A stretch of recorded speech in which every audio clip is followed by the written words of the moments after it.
the car themselves. And they're the most expensive cars in the country, That's most likely. Lots of carbon fibre, beautiful race cars to drive. It must be a dream to go around this place as a pro driver in one of these cars. But they've got to make sure they hand it off to the boss, the car owner, who is normally the AM of the Pro-Am. That's where I don't know where the pressure lies in this one. Just a quick recap from your team's qualifying performance. So George Mediki putting it in position number 11 there. Yep. Yeah, a good day. I mean, we're expecting a bit more, to be honest. I think George is a tiny bit disappointed with it. We had a clean lap, but we just didn't get the most out of our package today. But it's a long race tomorrow. We're in contention for our class. We're right outside the door of the top 10. Now we're fighting over who's going to start it. I'll put my hand up for it. We'll see much how pull I've got. And back in the garage and nice and comfy just as this rain starts to sprinkle on us, Stubbsy. Well, Yasser Shaheen is here. We're just talking about the weather conditions out here. The skies have started to open. Yasser, what's it mean for you? Sorry? In terms of the weather, what's it mean for you out here? So sketchy. But you know what? It's going to make it interesting, so bring it on. We're so used to seeing you perform so well in an Audi. Tell us about this car, mate. Oh, look, its window's probably a bit narrower, but once it's on, it's just such a fabulous thing to drive. I got grin ear to ear when I'm driving it over the top, so looking forward to it. How's it differ to the Audi around the mountain? Where are the advantages for it? Look, I think you really have to trail it into the corner. Its entry in is very good. It's probably a bit weaker over the top. But overall, I think the confidence it gives the driver in many places is probably a bonus at the moment. Yasser, you've won the last 2 titles. It's round 1. All the very best of luck for the season ahead and today. Thanks so much, mate. Cheers. Jeff Emery, great to have you back on the grid. What's the comeback been like? Yeah, pretty last minute actually, but really enjoying being back in the GT cars. It really suits my driving style. So, you know, it's really good that we sort of come out here without a practice day or anything like that. And these cars are just handle so well. It's just good that we're back in the top 5 straight away. So I'm fairly happy with that. And talking about track conditions, looks like, well, hopefully this rain will hold off. But there's been some really quick lap times today. Seems like it's got the mix right so far.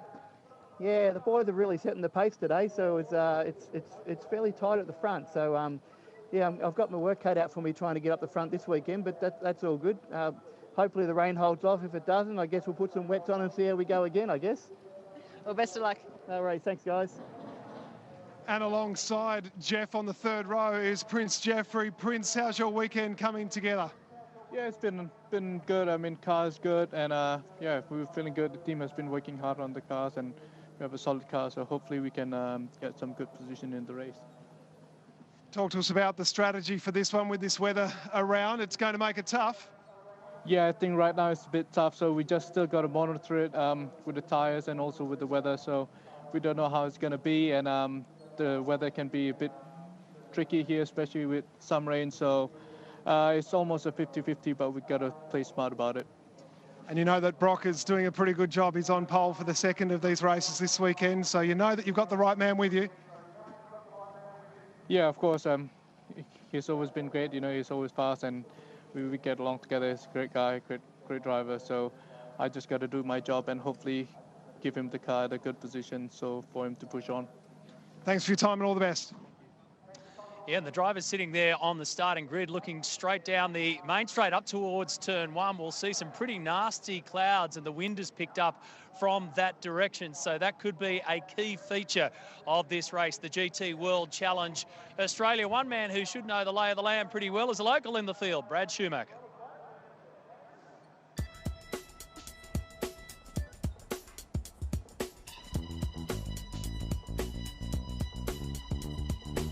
Molly, another huge day at the mountain. I'm wrecked. I'm done. Oh, it really was. I could go a drink. Oh, absolutely. Just 2 waters, thanks. That's Brad Schumacher. Hey, guys, how are you? No, you are like the mayor of Bathurst. Look at you behind the bar. You live here at the mountain. It's a cool place, isn't it? Not just the racetrack, but the town. Absolutely. Bathurst is my hometown. I'm born and bred here, and there's no other place I'd rather be. You've had a lot of laps around Mount Panorama, especially in the lead up to this race, because you train there. You run around it every day, right? Yeah, of course. So I live on the mountain straight side of Mount Panorama. So for me, straight out my driveway and do a quick hoop of the mount. It's a real nice place to do it here. A little tough on the way up, but gives you a bit of a break on the way down. But yeah, so I'm a bit of a mountain goat, you could say. Well, you couldn't need it this weekend because fitness will come into it. Obviously, GT, you're back there in Fanatec GT World Challenge Australia, powered by AWS. But this year, you're stepping up, mate. So you're done with trophy class. What's that about? Yeah, so look, we had some pretty good success in the past couple of years with the trophy class, and obviously upgraded our car to the current specifications. So thought that we'd step it up into the M class and have a crack outright and see where we can end up. I mean, I feel like I'm driving pretty well, so there is some pretty stiff competition though, so I'm not getting too ahead of myself, but fingers crossed, being in our hometown, we'll get a good result. What is the biggest challenge you think heading into this weekend? I think this weekend's going to be the weather. I mean, the GT cars in particular at Mount Panorama is just backing yourself. It's super fast across the top. Yeah, for us with the Audi, we know where our strengths and our weaknesses lie, and we'll just try to work on the strengths more than less than the weaknesses. Got to ask the question, team principal of Schumacher Motorsport. When the driver misbehaves, how do you handle him? Look, it can be tough a little sometimes. Obviously, when you're the principal of the team and also the driver, it's yeah, I guess you've got to give yourself a little bit of self-discipline here and there, and obviously you've got to try to turn off to the team duties as the manager of the team, and then go into driver mode when it's time to jump in the seat of the car. Been fortunate to have good guys behind me like Tim Slade to help with my driving and stuff. He's a pretty level-headed guy, so he's really helped me a lot with that. And yeah, I guess for me, I just try not to step a foot wrong, and I don't have to discipline myself. Well, Brad, thanks for looking after us and having us here today. And I guess if you're successful on the weekend, the drinks are on us. Absolutely. Thanks, mate. Cheers.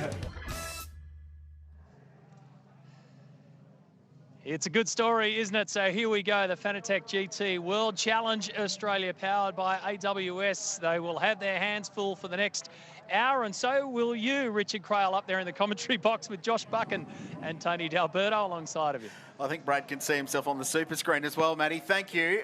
We loved Reckless Brewing. We actually popped in there for dinner last night. It was very, very nice indeed. And yeah, Brad Schumacher owns this town. He is #1 celebrity around here. A great competitor and a great AM driver, and loves it.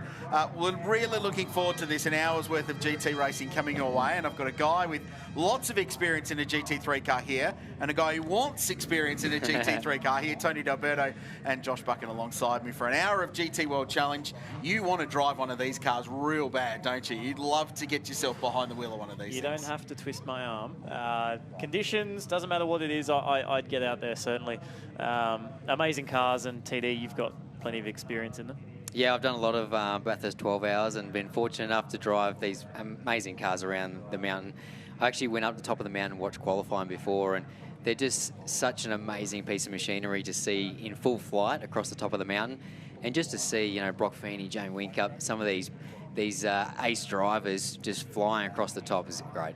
This is global GT racing. GT World Challenge operates all the way around the world. So one pro and one amateur driver in each car. The AM will start today and finish tomorrow. So it makes some interesting strategy across it. You can run 1 or 2 drivers in the Amateur Championship. GT3 Trophy is for older cars, and that's what we heard Brad Schumacher talking about before. He's tuned his car up into outright specification, and the GT4 cars can run in this category as well. So like the Bathurst 6-hour and the 12-hour, races within a race that will be part of the subplot. 2 races each weekend. We've got an hour today and another hour tomorrow. We've seen qualifying 1 and 2 earlier today, and that has set the grid for this race, which is why Brad Schumacher's on the front row. He did a very nice job. Mandatory pit stop, so there's a 10-minute window to dive into pit lane. And today they're going to leave it as late as they can while they watch the weather rolling around Mount Panorama. 65-second stop time, and there's some penalties added as the championship goes on. So lots to explain. We've got an hour to do it, though. We're looking forward to this race. Before we get stuck into it, let's enjoy a lap of this place with a guy who's taken to GT3 cars like a duck to water. His name is Brock Feeney.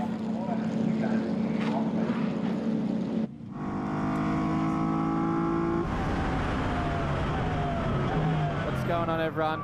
It's Brock Feeney here, and I'm going to take you for a lap around one of the coolest tracks in the world, Bathurst, in an AMG GT3 Mercedes. Here we are at turn 1. You want to make sure you get a real good exit, because otherwise you've got to wait a long time till you get around next time. We've got a long run up Mount Straight here. Very easy in these GT cars. Hands on the wheel, up on the right on the paddle shifts. Over the hump, you really feel the downforce suck you down. And we're looking for the road here to brake just after the 100.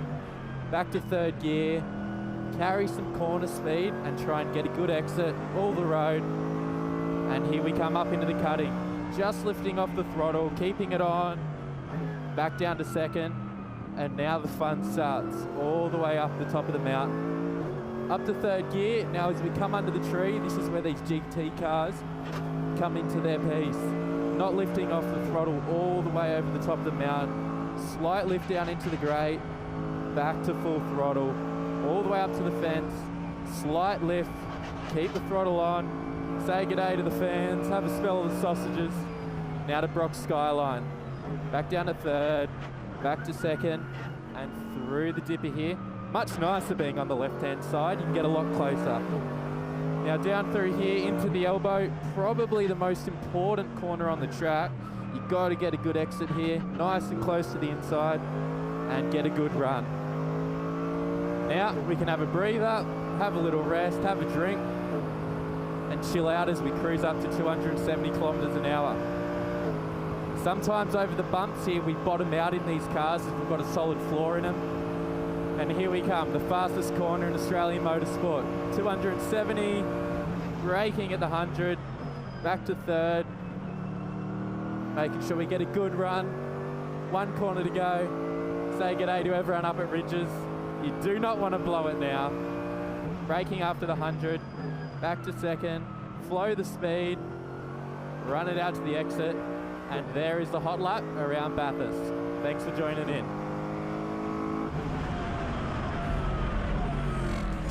I'll keep an eye out for the Triple Eight Johor Motor Racing with Triple Eight Race Engineering, AMG GT3. Brock Feeney, Tony D'Alberto and Josh Buchan, so highly rated by Mercedes AMG in the GT3 car. He was given the job to qualify for the Bathurst 12 Hour this year.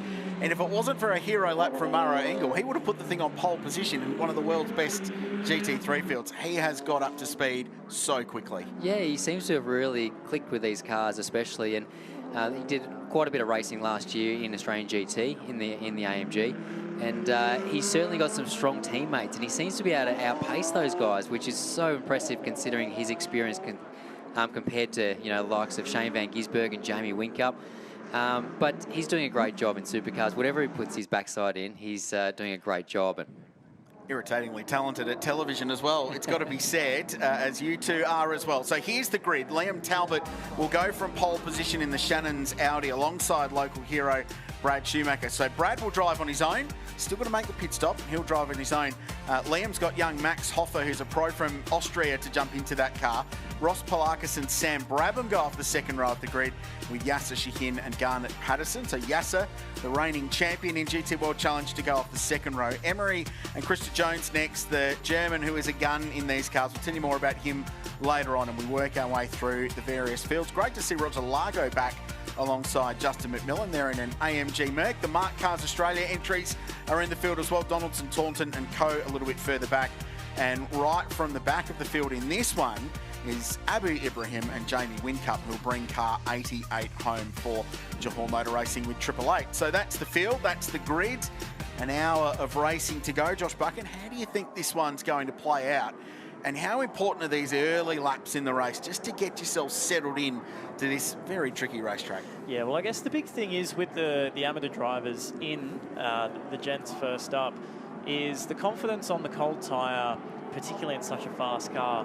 Those first few laps, you can really build a bit of a gap if you're brave enough to push the limits and go how fast these cars can actually go, relative to someone who may not be as either experienced or confident for you, and that can really set up a stint because the times in qualifying were quite fast rather. So I think those early laps will be quick.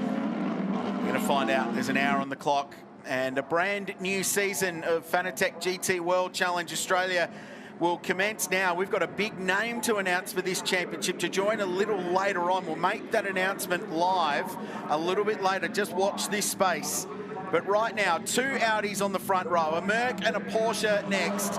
A brand new season of Fanatec GT World Challenge Australia launches right about now at Mount Panorama. And the hometown hero, Brad Schumacher, with a job to do on the outside of Liam Talbot, who knows a thing or two about racing these cars. Dramas early. Jeffrey Ibrahim turned around at turn 1. Exactly what we were talking about, that cold tyre. Makes it so tricky for these AM drivers, so difficult. Years ago, guys, we used to have tyre warmers on these things, which made life a little bit easier. But yeah, lucky escape for a couple there. They're back going and yeah, back on with the race. Yasser Shahin up to 3rd in the EMA Motorsport Porsche. That's the same car that finished runner-up in the 12-hour earlier this year. So it's got some Mount Panorama pedigree. Yasser coming across from Audi to Porsche this season. Ross Polakis up to 4th. We'll unpick what happened for you at turn 1 when we get this race settled down a little bit, but that's a big moment. Jeffrey Ibrahim runner-up in the championship last year. Brock Feeney so fast in qualifying too, which sets the grid for tomorrow's race. They've now got a work to do this afternoon. Yeah, Brock will definitely have his eyes on when he gets into the car, but these first 4 at the front of the grid, I think you're going to see them start to taper away from the rest. This is probably going to set ourselves up for a very nice race. All these guys are quite evenly matched. It's obviously 2 Audis followed by a Porsche and a Mercedes-Benz. So mix of cars, but I think the driving styles and abilities are quite close. TD, these conditions are challenging, and right now it's sort of really light mist, occasional drops down the bottom of the mountain, but when you're doing 300 k's an hour, it looks a little bit worse. How much effort goes in from the pit lane just to coach these drivers through this? Because I'd imagine some of them would be a little bit nervous about this weather potentially coming into the race. Yeah, I mean, from a driver's point of view, I think it's probably the worst conditions. There's just so many variables. It's inconsistent weather as well. You know, if it's just wet, then you know what to expect. If it's dry, then it's consistent as well. But the problem at Mount Panorama, as we know, it can be raining down the bottom, perfect up the top. So pit lane can help a little bit, but they can't really help out a huge amount across the mountain. We've, you know, years ago had spotters across the top of the mountain as well. So the Bathurst 1000 traditional for that, having guys at the top just calling those weather shots as they sort of roll over as the rain comes in. Yasser Shahin looking racy, tucked up behind Brad Schumacher, who if he continues straight down pit straight there, drive for about 500 metres and park his car in his front garage and go home. Yep, he was saying the other day the long, arduous trek for his team to get to Mount Panorama. It took longer to load the transporter than it did to drive to the racetrack.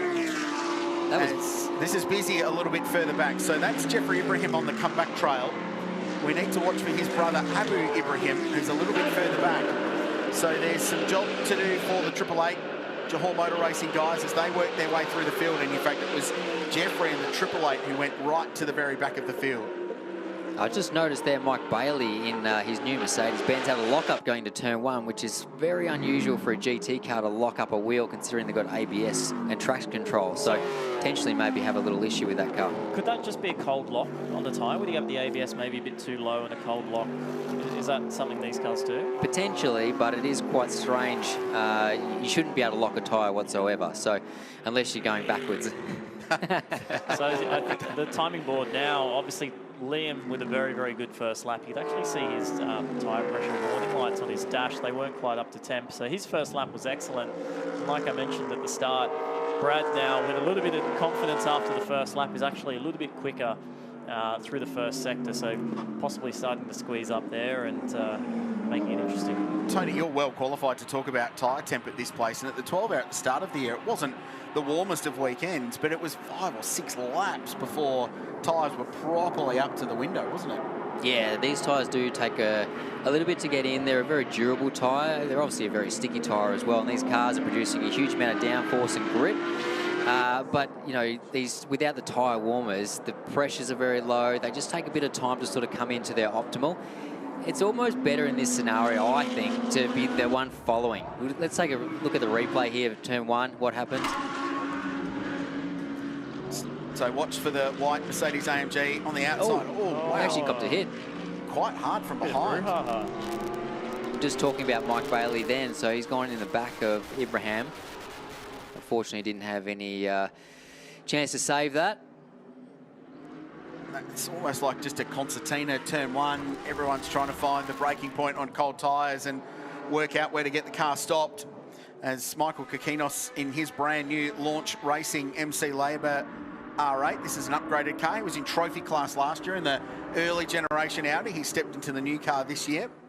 We go a little bit further forward and find Ash Samani with Mike Sheargold. There is Bailey. He's got a couple of marked cars, old and new, trying to make the AMG going up the hill. It's a busy little battle car. Some of those marked cars are so quick in a straight line. They're actually quicker than the GT cars. Not so much around the corner, but if you've got an experienced guy in the marked cars, they can be a little bit of a pest when you get to the Conrod Straight or Mountain Straight there. So Mike's driving really well. He's getting used to this new Mercedes-Benz, but he's got a little bit of damage on the front there, as we've seen from the crash at turn one. Mike's popped up into GT World Challenge in recent years, and he's got one of the Bentley Continentals that was so successful here in 2020. He's just got that parked to the side and kept nice. So I think that thing's increased in value in recent years, but cool to have Mike in the field in a Mercedes AMG GT3. Liam Talbot, though, leading the way by just over a second.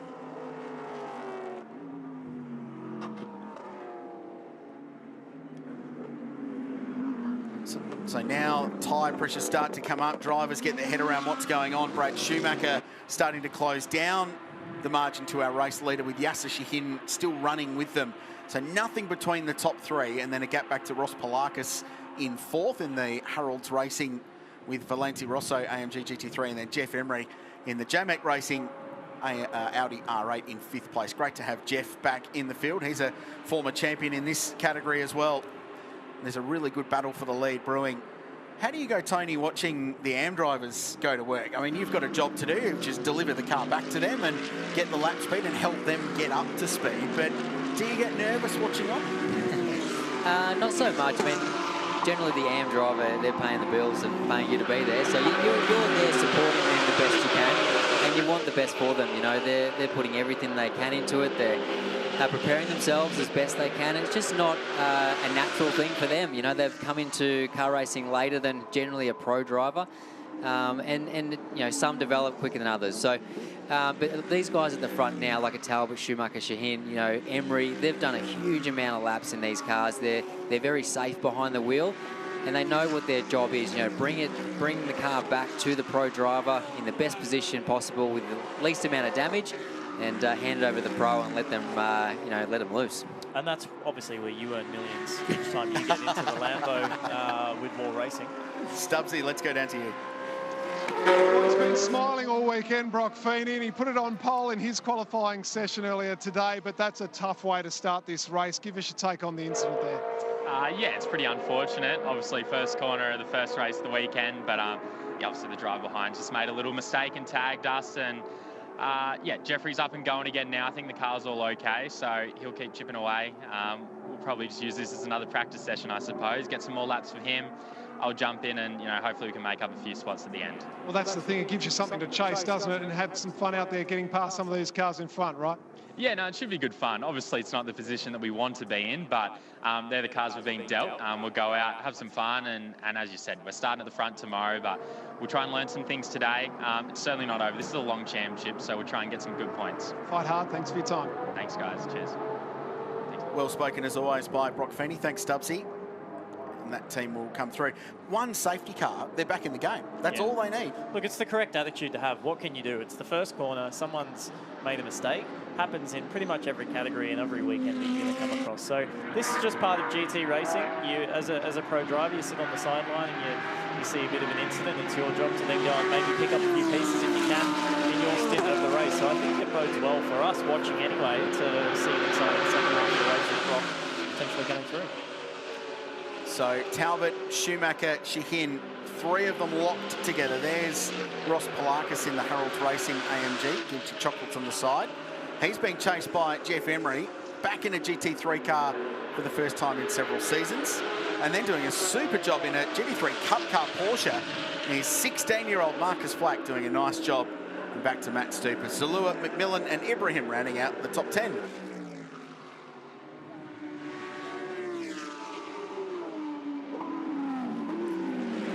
So the race building, there's a couple of fast Mercedes AMGs charging from the back of the field. We'll follow that story. We've got some quick Audis and a Porsche at the front, boxing on and setting fastest lap time. So there's a lot to play out as we work our way through the opening race of a brand new year for Fanatec GT World Challenge Australia. Good field, competitive racing all season long assured. Looking forward to this championship. From here they go across to the west and then to Phillip Island, which must be an epic place in these cars. Not that this isn't. And looking forward to a year of top flight GT3 racing. Richard Crail, Tony D'Alberto, Josh Buchan with you in the commentary box for this opening race as things start to settle down.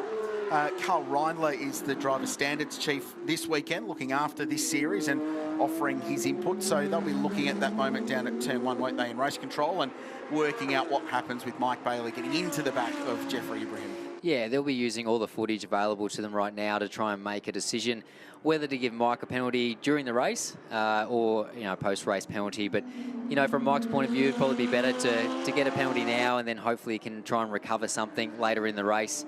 But, as Josh was saying, these things happen. Now, boys, I was just thinking about it before. What's the best scenario here? I almost said Michael Schumacher. Brad Schumacher.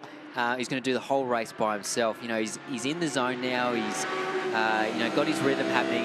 Is that better to that scenario, or do you have a pro driver with you? I think the best scenario for him is probably to pull in right under the commentary box. And you jump in. Open the door and I jump in. Really, that's all I can see for this race panning out.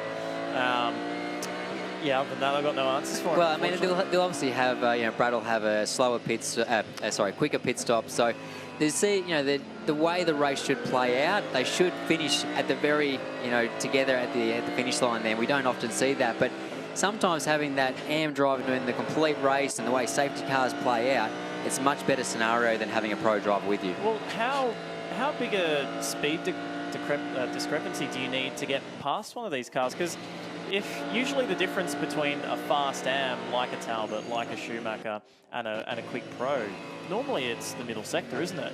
Whereas you can't really pass. So I guess as long as he keeps the car in a straight line towards the end of the race, if he has a fast pro behind him, he doesn't really need to change much to be a big hassle for the fast guys coming through. So that'll be interesting to see how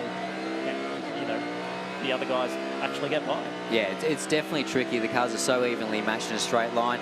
And AM drivers, I can tell you, can brake as deep as any pro driver with ABS. So that was interesting seeing Yasser Shahin going across the top of the mountain, seeing how committed he is. He's keeping up with these guys at the front. They're in for a good show. We know how good Garnett Patterson is. He's probably not a household name, but regulars in motorsport know how much racing he's done overseas and locally as well. He spends most of his days at Tail and Bend Raceway with Dean Cantor, of all people, a good friend of ours. So he's done a lot of racing and he's very familiar with these types of vehicles. And in quali, he was straight into the fours. He's not raced a GT car around here before, straight into the fours. And they had a really challenging day yesterday, brushed the fence at the top of the mountain, did some damage in practice 1, had some further issues in practice 2, so basically came into today with no laps, no experience, and this is Yasser's first time behind the wheel of the GT3R with EMA Motorsport, who have expanded out massively this season. They'll run 2 cars in Carrera Cup this year, Garnett one of them, Chris Pithard the other, expanding their GT program. They're going to go and do some cool races, linking up with Manti Racing over in Europe, like the Spa 24-hour race, so you can go and start petitioning for a drive there as well, Josh. I did see the Manti Racing sticker on the steering wheel of the Yasser Porsche. And for those of you who don't know, Manti Racing is one of the big factory Porsche teams over in Europe. They're very, very famous cars, mostly yellow. If you read between the lines, usually those cars are fairly tricked up relative to what you buy off the floor. So, tell you what, that was quite committed there across the top by Liam Talbot. I love watching the onboard around Bathurst. Like, of course, I'd love to be out there driving these things, and we don't get that opportunity today, Joshy. But watching the onboard is very special in these cars. I like watching the lights as well. You can see the little lights coming on the side there. That means he's into the ABS, so he's pushing the brake pedal really hard. And now down Conrod, it's all about shifting at the correct point, not hitting the limiter, maximising the straight line speed that those cars have got. Liam, it's got a fair bit of pressure on him right now from Schumacher and Shahin, and his job is to try and build a gap the best he can. Try and build that gap so when he hands the car over, we're in the best spot, and hopefully, the job can be finished off by the pro. A fairly good teammate with him to hand over too, so he's in the best position possible at the current point. Well, Liam, in his own right now, is a very, very good GT3 race driver, pro or am. And it was pointed out to me by his co-driver, Fraser Ross, who's usually in that car with him, that it was actually Liam second in the championship last year. So very, very impressive driver. He's got so many miles in these cars now. Can plug himself in and be fast in any scenario. There's a couple of really good stints in the 12 hour early this year where he was as quick as some of the pros. Especially opening stint of the race, he was so strong. He had a huge amount of pressure on him as well. So he's spent a lot of time in these cars. He's very familiar with the circuit, and he takes his racing really seriously. Just in front of these two Audi R8s is a young bloke going places. It's young Marcus Flack, who's 16. He's the son of Damien Flack, who's quite well known in one-make Porsche racing circles. Marcus has spent a little bit of time in Europe racing open wheelers. He's come back to Oz this year. He's linked up with Sonic Motor Racing, a team you two both know well, to run Michelin Sprint Challenge. But this is an opportunity to get the Cup car out and just get laps at Bathurst and miles. But he's running 6th outright in a GT3 Cup car. It's fully loaded, works GT3 machinery. So far, so good. You've got to say the first taste test of Bathurst for this young bloke's pretty impressive. Clearly, he's got some talent behind the wheel to be ahead of a lot of those cars. GT cars are very quick, even if you're an AM driver, so that's very, very good of Flack there. Nice laps, and Mick and Maria Ritter and the Sonic team here running that car. Great to see them in GT racing as well. So the race starting to build. We're not far away from the pit stop window opening here at Mount Panorama. And the question is, how long do you go into the race before you put the pro driver in? So Talbot, Schumacher, Shahin locked together at the pointy end. Pit stops coming your way very soon.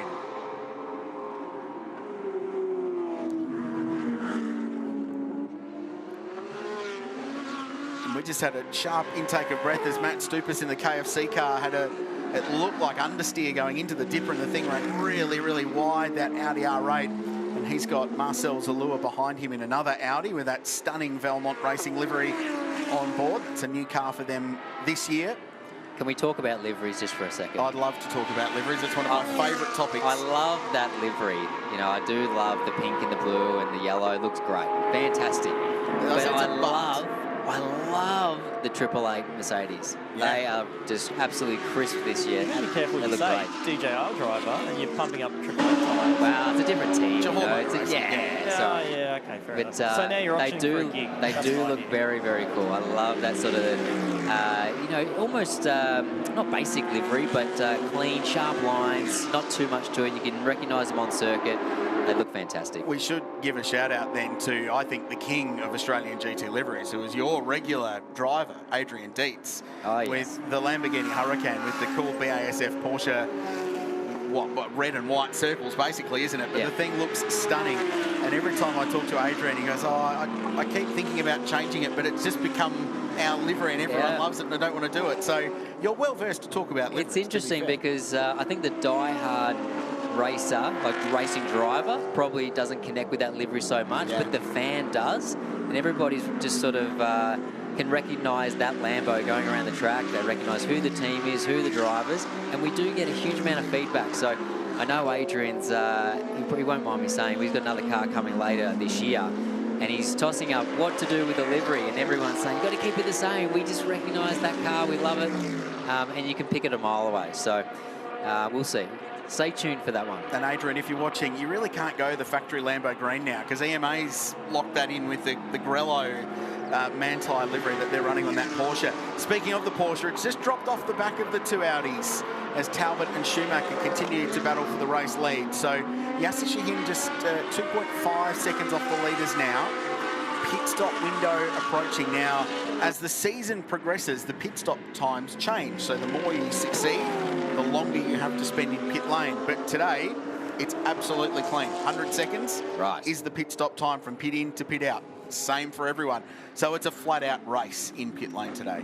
Okay, well, that sort of negates having, the AM driver do the whole race and having that advantage. So now we're coming up on some lap traffic. This is where the leader of the race is the first one to come up on these lap cars. So the lap cars are doing the best they can, and and suddenly a fast car comes up behind. Suddenly, you know, you get sort of caught out here, and that's what we're seeing.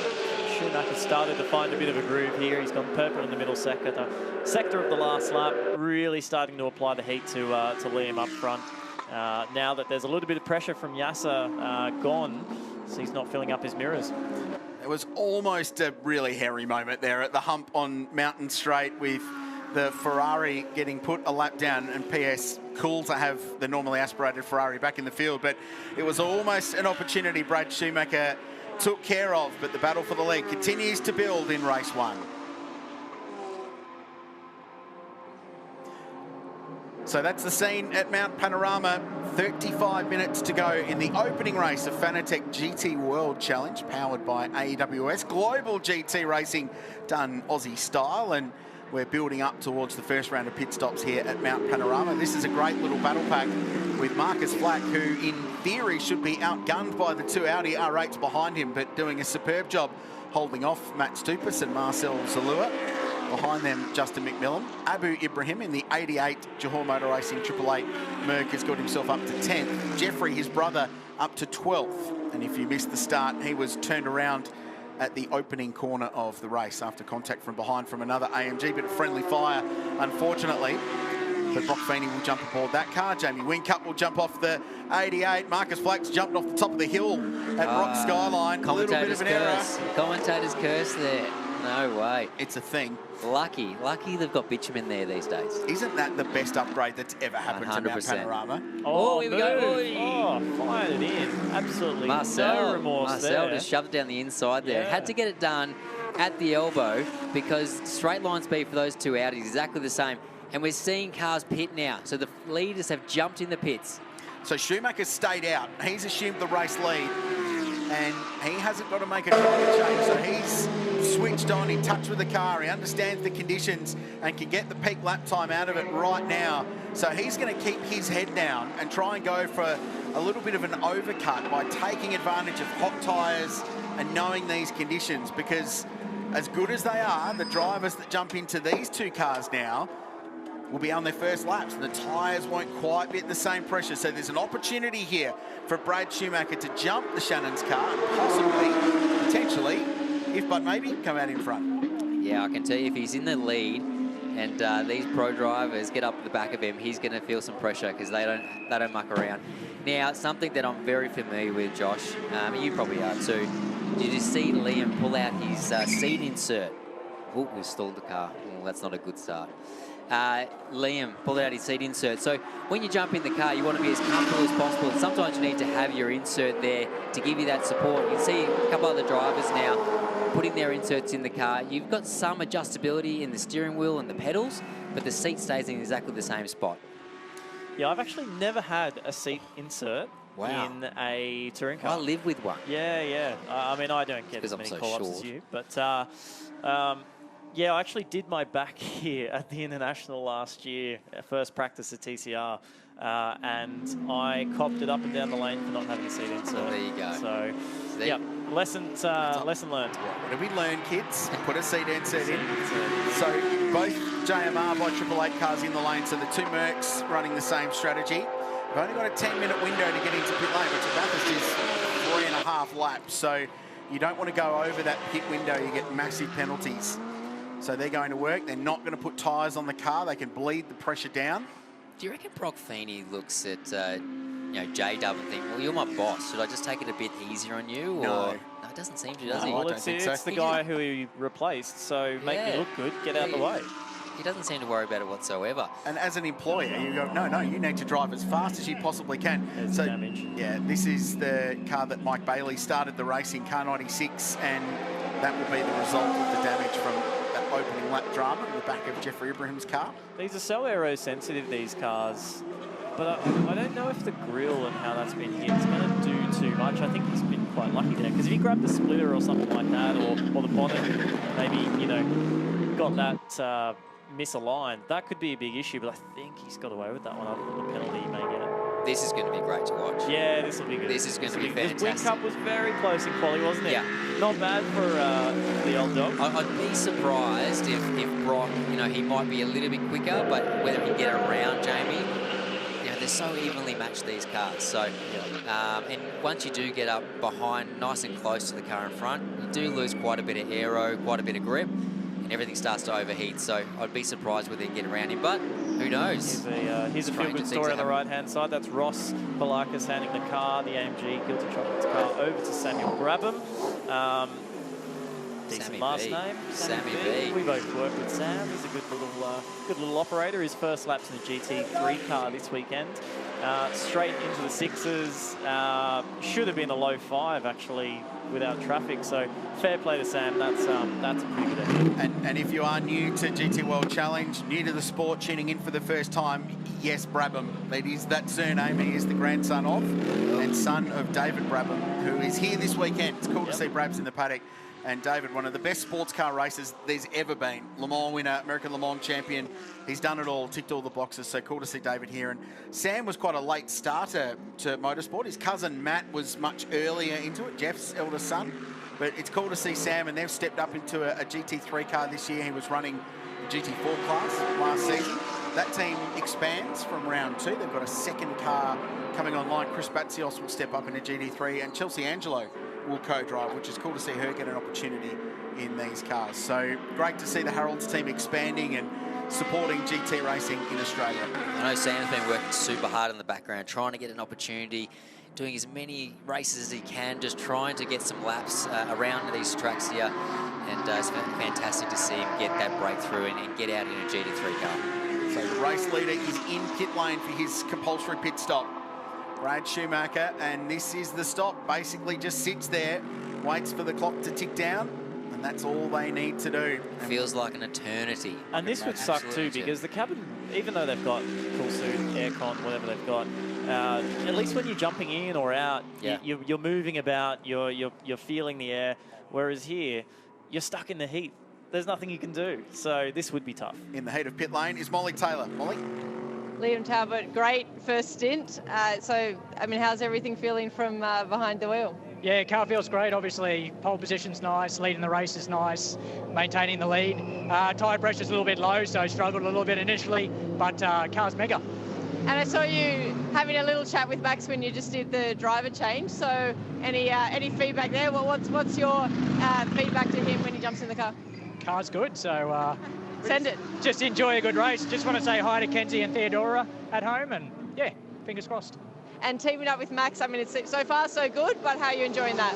Yeah, it's been a crazy journey. He had 10 hours notice to jump on a plane and get packed, and he didn't bring a jumper because one of his Euro friends said, oh, you don't need a jumper down here. It's freezing. It's freezing. But yeah, he's doing a really good job, never driven here, and we got no laps in practice with the rain and red flags and etc. So yeah, he's doing a mega job, like unbelievable. Got a little bit of traffic in quali, so he might have been P2. Well, we'll let you keep watching. All the best, Liam. Thanks. Thank you. Thanks, Molly. And Liam Talbot, who said hi to the kids, but not the wife. So hello, Charlie, as well. I'll cover you off there, Liam. You can look after me for that one later. So lots will be changed. The net outcome of that pit stop shuffle is that Max Hoffer, who is now behind the wheel of the Shannon's car, has retaken the race lead. The gamble for Schumacher to stay out, I like it. Do something different to your rivals around you, but it didn't quite pay off, and now he's dropped a little bit of lap time. So the 23-year-old from Vienna in Austria, who Liam was just talking about, who got the last-minute call-up to jump aboard this car, will lead his first race at Bathurst. Schumacher next. And then Garnett Patterson is behind the wheel of car number 1, EMA Motorsport Porsche. I'm looking forward to seeing what GP can do behind the wheel of car number 1 as this race plays on. Yeah, big fan of Liam Talbot. He's takes his racing really seriously, as I mentioned before. So serious that he seems to do so much running that he could be a marathon runner if he wanted to be. Constantly putting on social media that he's doing, 21K runs, and he looks fitter than ever at the moment. So it's great to see. I think he's got some big plans this year to do some racing overseas as well.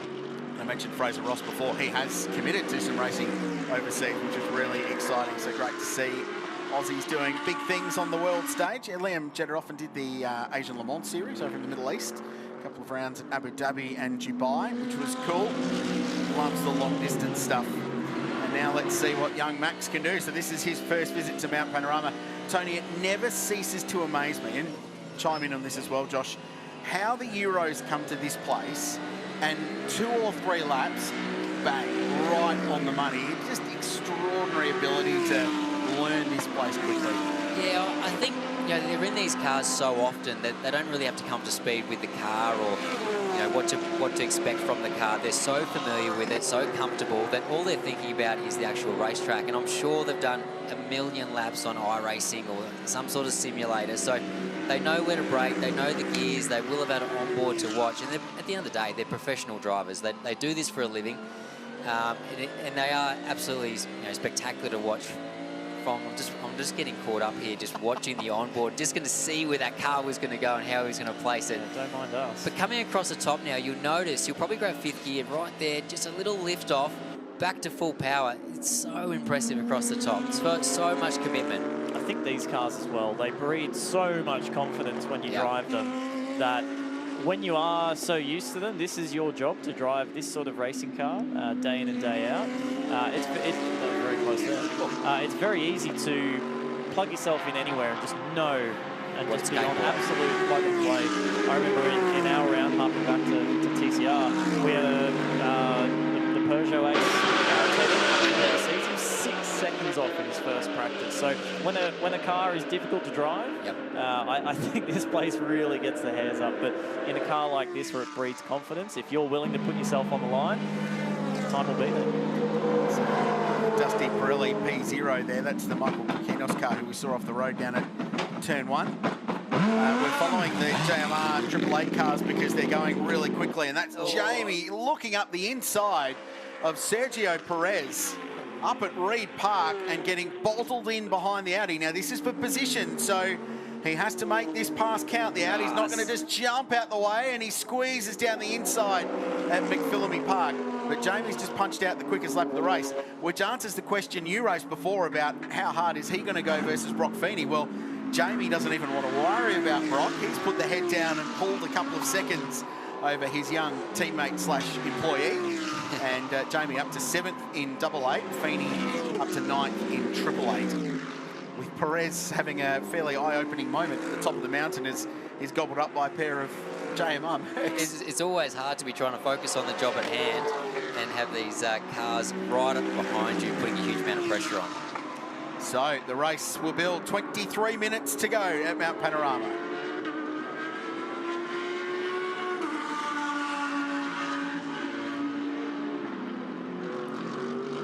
So Max Hoffa leads the way, the margin 4.5 seconds over Brad Schumacher, who is being caught gradually by Garnett Patterson in the #1 Porsche.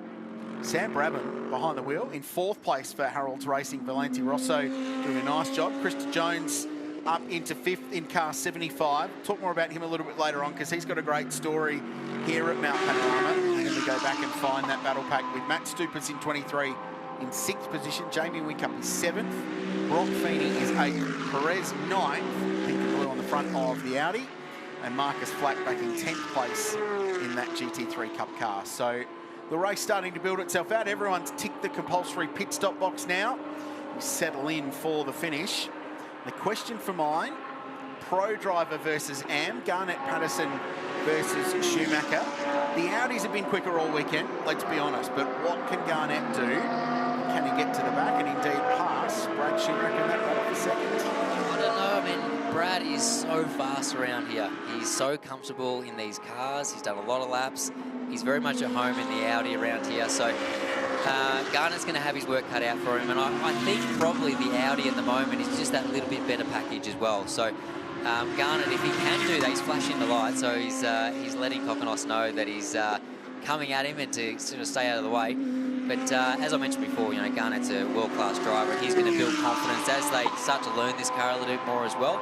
And it's great to see Yasser giving Garnett an opportunity in these cars and in Australian GT. Now, you guys train a lot as the professional race car drivers that you are, but I reckon Yasser Shahin and Garnett Patterson's training is better than yours. Oh, 100%. Because what they do is roll around the Ben Motorsport Park in basically a Formula 1 car, Formula Renault 3.5 V8, which after a Formula 1 car is the quickest open wheeler you can get into.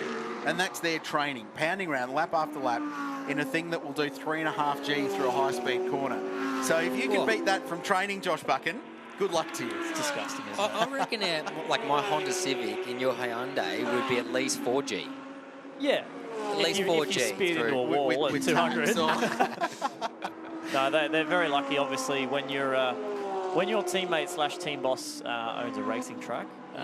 That's not too shabby of a training ground. It certainly beats a Plus Fitness membership. So. No, but you are right, though. Any time in a race car is so much more beneficial than pumping some weights at the gym. You know, you can try and replicate it the best you can, but it's never really the same. So any time in the race car, in that, you know, environment, you know, the heat, the stress, the focus that's required is so much more beneficial than, you know, getting on a treadmill. When driving these, when you've got an hour stint, what do the tyres do through that hour stint? They obviously come up, and then from there, where do they go? Generally, they sort of stabilise.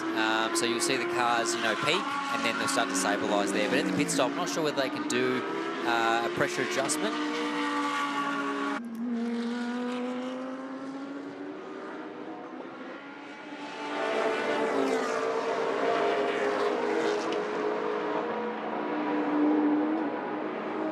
Watching the Shannon Speed Series from Mount Panorama Bathurst. It's the High-Tech Oils Bathurst 6 Hour.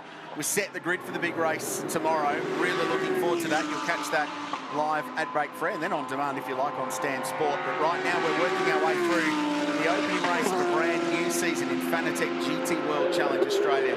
Global GT3 racing, cool cars, cooler drivers, and some cool names in the commentary box as well. Tony D'Alberto and Josh Buchan. Rivals in Super Cheap Auto TCR, but all too civil up here in the commentary box. We get a bit of fire out of you two as the season goes on. We're undercover teammates. I mean, Tony... We're good friends. I think I only tried to spear you off once last year. Oh, we've come together a few times. I just put it to the back of my mind. Yeah, no, don't remember. No. But yeah, it's very tight at the front of TCR, and you know I always enjoy having a good battle with Joshy. Always nice and fair, but tough as well. So our next round isn't too far away. We've got to wait probably another month. Yeah, too long. Yeah, it's too long. So anyway, check it out, speedseries.com.au for all the information. And Phillip Island is indeed the next round of Super Cheap Auto TCR. Josh in a brand new Hyundai, you've got a brand new Honda on its way. We're looking forward to that, and the battle will continue. So speaking of battles, there's some good ones on the field at the moment. Jamie Whincup is flying, but Brock Feeney's got some pace aboard car 888 as well. The two AMG Mercs on the comeback trail working their way through the field, and Whincup's just got him past former Australian Drivers Champion Paul Stokel, who's behind the wheel of the KFC Audi. Max Hoffer leads the race, the margin 6.4 seconds, but the battle evolving is Patterson v Schumacher. In fact, Patterson's got by, so the Porsche has worked his way up into second place. Becoming quite friendly in his old age. Old JW actually gave Stoke Kelly a bit of a wave as he went up into the cutting. So obviously Stoke made that nice and easy. They're not in the same race. I'm sure they've come cross paths over the years. You know, Stokel grew up through the Craig Lowndes era, and I remember actually when I did my flags to get my racing license, I did it at Sandown, and it was for a GT race there. And Stokel was in a Lambo. Nations Cup, yeah, back then. And I just thought he was the absolute bee's knees back then. He was just so dominant in these cars. So I'd love to talk to him about what he thinks of the new generation car compared to some of those older cars, because they were probably a little bit more wild and not as refined as what we have these days. That would have been a Diablo. It was. It was back when men were men. Well, that's what he'd say. And you two were kids. Yeah. Diablo was in Need for Speed, so that's what I was doing. I was basically driving a Diablo as well, is what I'm getting at. Oh, okay. So you and Triple Australian Drivers Champion Paul Stokel, exactly the same. More or less. Okay. More or less. So that was Brad Schumacher, just a little bit wide on the exit of the Worth cutting on the run up the hill. So he has dropped back to second position. Garnet Patterson now 6.1 seconds to the leader, 16 minutes to go. We'll give you a bit of a lap time check next time around to see what sort of margin, if any, Patterson's pulling out. But it's now pro driver versus pro driver 1 and 2. The interesting thing for mine will be what Christopher Jones can do. He's in 4th place in car number 75. Can he get to the back of Brad Schumacher? But looking at the margins, I think he might need some help because he's a fair way back. He has got past Sam Brabham, who's back in 5th. Jamie Whincup is 6th. Brock Feeney 7th. Paul Stokel 8th. Sergio Perez, no, not the F1 driver, is 9th, and Marcus Flack in that Porsche GT3 Cup car, still doing a super job in 10th position. There is the Porsche with Garnett Patterson behind the wheel. What a good-looking race car that is. I mean, that's just stunning, stunning piece of machinery. So this is where the driver fitness comes in, and we're talking about you know, Brad Schumacher and doing the entire race himself. He'll be starting to feel the pinch a little bit now, boys. These cars, you know, are very fast across the top of the mountain, as we've spoken about. Huge G's, huge force on the body. And, you know, he's not a professional driver. Doesn't do this every day of the week. So for him, now will be, you know, he'll be working up a sweat. And that's when we might see a couple of little mistakes or just running wide or, you know, putting wheel off, something like that. Whereas the pro driver should be able to belt it out. They're only in there for half an hour. What do you do to manage that as a driver? Is it the team on the radio? Is it something you prepare for mentally? How do you guys manage that when you find yourself in that situation? I think it's pretty important to drive within yourself, you know your limit. If you start to, you know, make a little mistake, acknowledge that, recognise that, and maybe just pull it back slightly. You can't run quali laps every single lap if you're not used to that.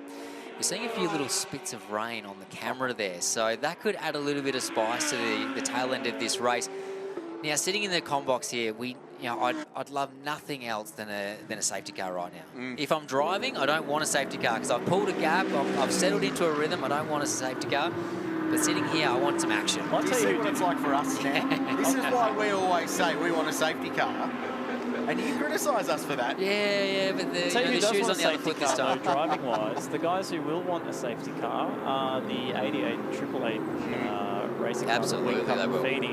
They're on an absolute tear. They're over a second up the road when they're in clear air. If they had a safety car now, they would be counting their lucky stars. So if there is a safety car, if they need to come in for wets, you can actually see Garnett on the wipers there down the straight. So there you go, good call, TD. If there is a little bit of sugar and spice at the end of the race, those boys will be licking their lips. And those two Mercs have been the quickest car of the weekend. And Mercs have been the quickest car at Mount Panorama for the last couple of years. This place suits those cars, longer wheelbase. They're a little bit heavier than the Porsche especially, but that big V8, lots of torque, lots of grunt to drag them up the hill and quite stable across the top, where the feedback from drivers is that some of the other cars perhaps a little bit more pointy, especially for an amateur driver. We're watching the number 95 Mike Cars at Australia entry. So Jeff Taunton in this Mustang-bodied entry. Aussie built, developed. Giving us away. From a 12-hour. Hello, Jeff. Jeff recently purchased Mike Cars Australia from Ryan McLeod. He said that this is something he's doing great things. They're expanding at a rapid rate of knots. They've got a couple of new models on the go from their Queensland base, and he's telling me yesterday they plan to have more cars in GT World Challenge running in the invitational class as the season goes on, which is cool to see. Love the Aussie race cars getting a mix amongst the world's best. Yeah, they're a serious piece of machinery as well. Super quick in a straight line, and they also handle really well also. So nice to see them doing a great job. And they actually recently did a Mercedes version of the Mark car that Brodie Kostecki drove at Queensland Raceway. I believe they once gone over to New Zealand doing great things over there. Yeah, owned by Mark Petch, who way back when was behind the factory Volvos here with Robbie Francevic in the Group A era.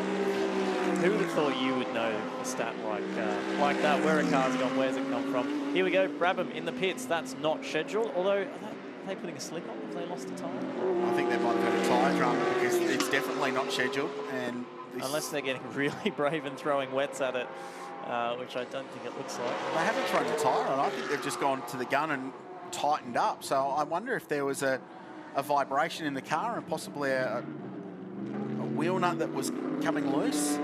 You don't want that, especially not on your debut in GT at Bathurst. Very good job by Sam there to come in and recognise that it's probably better to fight another day rather than trying to press on with something that you think might fight into a wall. So definitely not something you want to try and risk going out with a loose wheel or anything to do with your wheels. It takes him out of 5th place, unfortunately, which elevates Whincup and Prince Abu Ibrahim to that position. But what a shame for Harold's Racing and the Guilty Chocolates, Merc. Stubbsy? Here with Yasser Shaheen. Yasser, the margin's getting crushed down, but is there enough time for Garnett to close in? Probably not today. We might have to wait till tomorrow to have a chicken dinner. In terms of the bond that you two have, there's a bit of history there. He's a good operator, isn't he? Yeah, he's great. He's safe as houses. We've trained together. We've raced in Asian Le Mans together. So no, I'm really happy with his performance. And the Porsche for you coming into this car this weekend, you've just had your first stint in anger. How was it? Oh, look, fantastic. Look, it went away from me at the end, but in the early stage when the tyre was cold, it was a great thing to drive. We'll just get better and better as we learn the car, so no, really happy with it. Can you tell us why you made the move from the Audi? Because you've had such great success there with Melbourne Performance Centre. We don't like easy things. Time for a degree of difficulty change. I love it, and that's why you've been so successful. Yeah, so thanks for your time and good luck at the finish. Cheers. I love that line. We don't like easy things. Time for a change, which is very cool. So, Yasser Shahin, the defending champion, is currently second with his co-driver Garnet Patterson doing the job. Hoffer leads the way. Max in front by 5.2 seconds. Brad Schumacher next. Jeff Emery and Krista Johns for Jamek Racing rounding out the top four. GT World Challenge. 10 minutes to go on the mountain.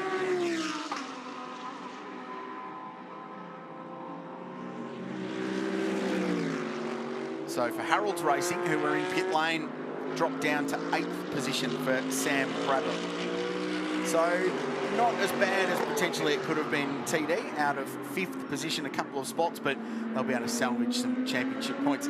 There's some colour on the timing monitor though, gentlemen. Brock Feeney has got the head down, 2:04.0 last time by in car 888 and going quicker this time by. So they are at the moment 1.6 seconds a lap quicker than the race leaders, those two Mercs. Unfortunately, they don't have the track position to do anything with it. They will tomorrow, though. They're going to be on the front row tomorrow, so look out for that. We've seen how quick those guys are in supercars or whatever they put their backside in. But this weekend, those Mercedes-Benz seem really, really hooked up. As I mentioned before, I went and checked them out across the top of the mountain, and they visually looked more settled down the mountain than the other cars. So if they had track position right now, it might be a different story. Case of what could have been, but not for the first time at this place. It's always the story of racing at Bathurst, isn't it, Molly? Well, just confirming, guys, you were right. The Harold's Racing entry with Sam Brabham, he did come in. There was a loose wheel on the AMG GT3, so shouldn't happen. Got that tightened up, but that's what it was. Good spot. Wow, and good feeling from the driver to pick that one. That's so unfortunate. I mean, I guarantee those guys would talk to Wilds every time they go out. That's not something you forget to do in any form or any category rather. So yeah, that's very unfortunate for those guys. They run a good show. He's done a good job though to pick that up, because these cars in a long race like this, you get a lot of marbles on the track, off the wheels. So sometimes you might just run offline a little bit. You get some on your tyre, it flicks up into the guard and makes a funny noise, wobbles around. And sometimes you can think there's actually something wrong with the car rather than there actually being something wrong with the vehicle. So he's done a nice job to pick that up, come on in and just be safe and fight another day and get the car back out there. And it's all about learning for those guys right now. Their first round together, they'd rather finish the race than have the car back with them. Yeah, they know what race they're in, and there's nothing less you want to do than bring the car back and have you guys work overnight, because they're going to work for a long time after this race to check everything and make sure the car's in a fit condition to go out tomorrow. The last thing you want to do is bring it back in pieces. However, at the front of the field, there is green everywhere on the timing board. The leaders of Hoffer and Patterson are not slowing down. They're pushing the envelope even more. And I think what you'll find, these two guys in particular, not many laps yesterday, not many laps this morning, even in quali. This is the longest stint in the dry they would have done all weekend, and they're just getting more and more and more and more comfortable. I remember seeing Tim Slade do a very similar thing last year.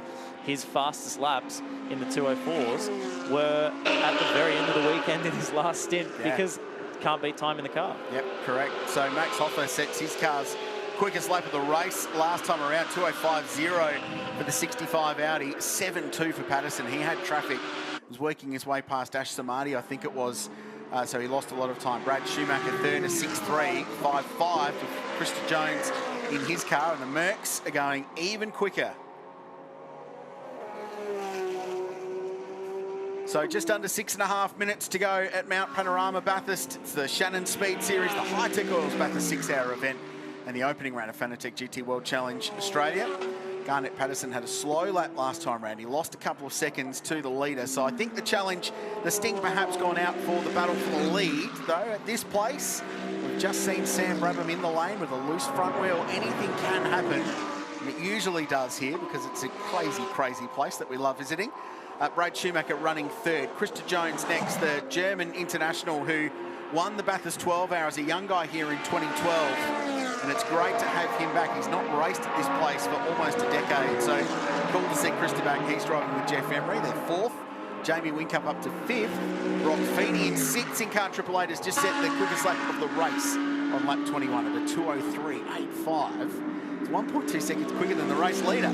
Tony D'Alberto and Josh Buchan alongside me. We're enjoying this. The Audis looking to kick off their season in strong form, and it hasn't been a particularly spectacular run for the Audi squad in this part of the world of late, so this would be a massive boost for Troy Russell and the team down there at Audi Customer Sport Racing Australia. Yeah, I know they put a massive effort in, don't they, MPC to Australian GT, and you're right, they haven't had probably the success at that major event, 12 Hour, that they'd probably want, but they're very, very successful, very polished outfits through the year in the local events, and looks like they're about to take another one out.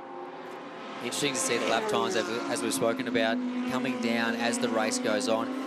The tyres obviously getting a little bit older, but the fuel load's coming off the car. The track's rubbering in a little bit more. That's why we're seeing some of these red-hot lap times. Now, the guys have got a little bit of clear track in front of them as well. And I can tell you, Jamie will be pushing like crazy to keep that young Brock Feeney behind him. And they're almost going lap for lap. You know, they're within a tenth of a second, which is basically what we saw in qualifying anyway. Those cars are prepared identically. The drivers are extracting every last little bit out of them. It's amazing to watch. 3.9 Whincup. It's a 3.93, 3.84 for Feeney, so he pitches the fastest lap away again. It's bragging rights. Isn't it? Yeah. For the deep breath. They've got to take something out of what's been a challenging day. It's funny, isn't it? Like a 10 in a 2-minute lap in these cars is immeasurable. Well, I'm sure it is. Someone much smarter than me can measure it. But, I mean, yeah, you'd run second to your teammate or behind your teammate and say, yeah, well, I got the fastest lap, so whatever, I'll get you to work. Yeah, exactly. So, these cars are incredible, though, for what they are, for the lap time they punch out. And we say thank you to Josh Buchan. You've got some more on-air commitments. Nice work by you today. Gents, best of luck. The fact that they can do these lap times time and time again, and it continues to surprise and delight. But, you know, I went and talked to one of the Porsche engineers at the 12 Hour earlier this year, Tony D'Alberto, and he said, yeah, but they're designed to do 24-hour races. Yeah. Oh, well, that's a good point, isn't it? A 12-hour or a 1-hour race, really, for these cars, it's not even extending themselves. Exactly. These cars are built tough. They're built to do these endurance races. It's not a big stretch for them. They're not overly stressed, you know, they're not revving high. All the componentry is built to do, you know, a huge amount of kilometres. So you generally see, like for a Bathurst 12 Hour, for instance, you just go full pelt. The cars, you know, finish the race, you give them a rub down, and you know, you go racing again. So they're an incredible piece of machinery. Mind you, the price tag attached to them is very high as well. So they should be amazing cars to drive, but they certainly are. You know, from a driver's point of view, they're probably the purest cars we have here in Australia, outside of a Formula car. Yeah. They're amazing things to drive, and this circuit really does lend itself to a GT car, similar to Phillip Island. You know, you take one of these to the Gold Coast Street Circuit, it's probably not as fun to drive, but these are big, wide open circuits where you can explore the aero of the cars. Incredible. Though they did end their season on the streets of Adelaide last year, and it was they're pretty spectacular around that place, for sure. Hey, we've got 2 minutes to go in this race. Very quickly, you're in the Hi-Tech Oils Bathurst 6 Hour as Brock Feeney punches out a 3.7 casually, quickest lap of the race. You and your mate Dwayne West in that very cool HSV, which is running a tribute livery to Dwayne's dad, Neil, that raced here in 1974 in an XU1 Tirana.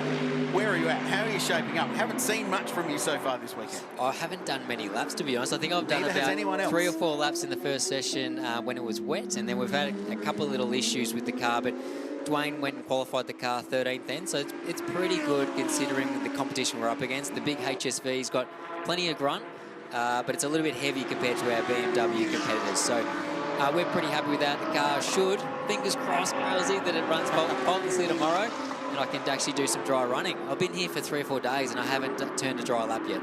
Is it a good thing to drive around here? Oh, it's not as good as one of these things. Well, no, but very few things are, Mike. You know what's so good about the HSV is the straight line handling. Yeah. So it makes it easy to pass cars, especially some of the other cars in other categories. Makes it a little bit more easier to get through the field. Easy is a relative term. That's right, exactly. We look forward to seeing that. I love the retro livery too. It's cool. If you haven't seen it, there's a story up on the Bathurst 6 Hour website with a photo of the Tirana XU1 LJ from 1974 that Dwayne's dad raced, and has replicated that livery on a modern day old, and it's a very cool thing. So we'll look forward to that. You can catch the 6 Hour in its entirety tomorrow on Stan Sports. So too, race 2 of Fanatec GT World Challenge. And this all sets it up for tomorrow. Race 1's the preliminary. Race 2, the pro drivers will start the cars, but the AM drivers have to finish. So the pressure will be on Liam Talbot. It'll be on Yasser Shahin, Brad Schumacher, Jeff Emery, the princes in the Johor motor racing cars. So it sort of builds and builds and builds. You push pause for 12 hours, they come back out tomorrow for another hour. So don't miss tomorrow's race, is what we're getting. Oh, mate, I will be here with bells on. I love watching these cars. And if I can't be driving one, I'd rather commentate as well. Win Cup 3.7 last time round. That's a lap time, by the way. 2 minute 3.7. Brock Feeney, 2:03.6. He's just showing off now, isn't he? Absolutely showing off out there. He'll be having an absolute ball in that thing. You can see how hungry he is, you know, in that interview before. Like, it's not enough for him to be driving a GT3 around Bathurst. He wants to be winning this race. So tomorrow's his opportunity to do that. And I'm sure he's going to be right up the front there with Jamie battling it out. Well, the fact that he got the job to qualify the 888 car at the 12 hour, when you've got Maximilian Gotts, who's a factory Audi driver, and you've got Shane Van Gisbergen, who's probably the best race car driver in this part of the world at the moment, and he got the call up, and he almost got pole position. A pretty tough day when you lose pole doing a 2:01.0 at this place. Mental. But what a job this has been. Liam Talbot anchored this performance at the start for the Shannon's Audi for Audi Sport Customer Racing Australia and MPC. And young Max Hoffa on his debut at Mount Panorama has done the business at the end. What a way to start the championship campaign for Car 65. It's a win at Bathurst to open the Fanatec World Challenge season. Liam Talbot and Max Hoffa take race 1. Well done, Yasser Shahin, and Garnett Patterson drives car number 1 across the line. So Porsche home in second. It'll be Brad Schumacher, the local. Remember, no pro driver in that car. Brad doing the whole race on his own. So he gets across the line in 3rd position. And then we'll wait for Krista Jones and Jeff Emery in 4th, and the Mercs a little bit further back. So a really impressive drive. You've got to say that stint under pressure early from Liam Talbot. Super impressive. Handed the car over in exactly the right position, and you plug your pro in, push play, and they do the job from there. They always do. They're so reliable, those guys. So amazing race there. Even though we didn't quite get our safety car, but some great results there. Hoffa obviously taking the win there. Patterson followed him up. Schumacher, Johns as well, and Winkup, Feeney, they put on a nice little spectacle for us. And Brock ends up with that fastest lap by just under, well, in fact, a long way under, a 10th of a second between them. Stupitz and Stokel next. Sam Brabs with that loose wheel ends up in 8th position with Ross Polakis. Marcus Flack 9th in a Porsche Cup car. That's huge. Sergio Perez and Marcus and Marcel Zalua in 10th position in their Audi. Opening race of a new season for Fanatec GT World Challenge in Australia, and there was plenty going on in the big moment early. So Mike Bailey on the outside of the road into the back of the 888 Race Engineering Johor Merc, and that was jobs over for both of them really at that point. Yeah, that was the most exciting part of the opening lap there. And then we saw Liam Talbot really start to take a bit of a commanding lead of this race. He controlled it. Schumacher put on plenty of pressure, and Yasser Shahin hung in there as well. So these guys did a great job on cold tyres, a track that we've seen a lot of rain this weekend, so tricky conditions. Marcel there jumping down the inside of the elbow and did a fantastic job to make that pass. But in the end... well, that was the moment, Tony, where the pit stop shuffle played out. Schumacher rolled the dice. I love that they did that. Do something different to the car you're racing. At the very least, give yourself an opportunity to get into it. And this was the pass. So this was Garnett Patterson down the inside of Brad Schumacher. Pretty textbook stuff up at the elbow, and Brad was pretty kind. Opened the window. There was enough room to get down the inside and make that move. Yeah, it's exciting there for Garnett to be able to make that move. He had to do it in the corner. He wasn't going to do it in a straight line. And Hoffa taking the win, taking the first round, or first race of the championship to open it up. So congratulations to MPC. There's lots of smiles there in the garage. Liam Talbot working super hard to get that win. Now, Krause, we get to see what happens tomorrow. Nice work by you, Tony D'Alberto. Looking forward to seeing you back in a race car, and good luck for the 6 hour, but we'll see you here for race 2 tomorrow. Don't forget the production cars and GT4 cars. It's new to Australia, running on their own. They're up in just over 10 minutes time. You'll catch all the action. In the meantime, though, there's so much coming your way. Rugby's big year is here. The only place to watch every match of the Rugby Championship, Bledisloe Cup, World Cup warm-ups, and of course the 2023 Rugby World Cup, ad-free, live, on demand, is on the home of rugby, Stan Sport.